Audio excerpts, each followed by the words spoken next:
All right. What do you make of what we're seeing right now in the pre-market sell-off? It started over in Asia, kind of went to Europe, and now we're seeing it here.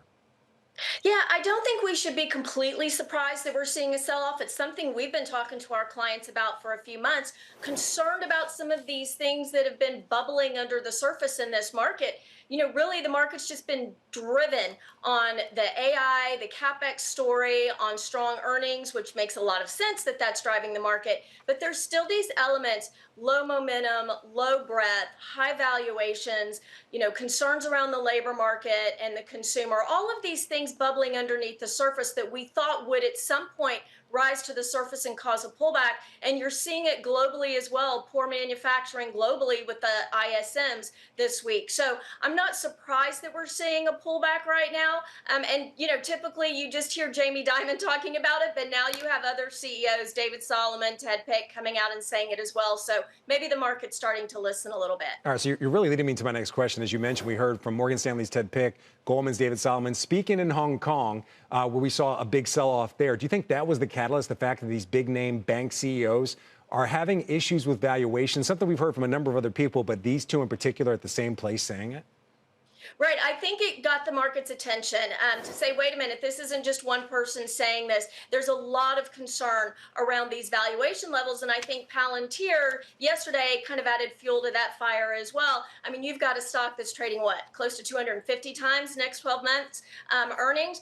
These valuations have gotten really stretched, and you're looking at an S&P on the whole at 23 times. I think the market is starting to say, wait a minute, maybe we're getting a little bit stretched here, especially if we're going to have growth concerns. All right, I want to go to your word of the day. It's high wire.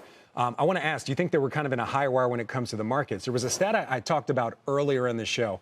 It came from Goldman Sachs, and we're talking about the median earnings, quote unquote, reward for companies that beat expectations. Historically, it's about 1%. This quarter, it's falling very dramatically. Do you think that's a sign of exhaustion or a sign that investors are maybe concerned about some of the things that you were just talking about? Yeah, it's probably a combination of both. And you're right. I do think the market is on this high wire right now where it's only going to take one misstep to have us pull back. And maybe that's what we're seeing today. Maybe the misstep is valuations becoming too stretched and people starting to pay attention to that comment. So yes, I do think they're doing that. And I think you add the Fed on top of it and seeing yields move a little bit higher. We're not extremely high, but that 50-day moving average at 411 on the 10-year, as yields start to move across that and close above that, then you've got a runway up to a 420. So maybe there's some added pressure. Valuation, yields moving higher, the Fed maybe taking some of their cuts off the table. All of that together, coming together in just a few trading days, I think is what's driving this market. All right, before we go, I want to get to your pick. Your pick is Gilead. Why is that a good buy right now?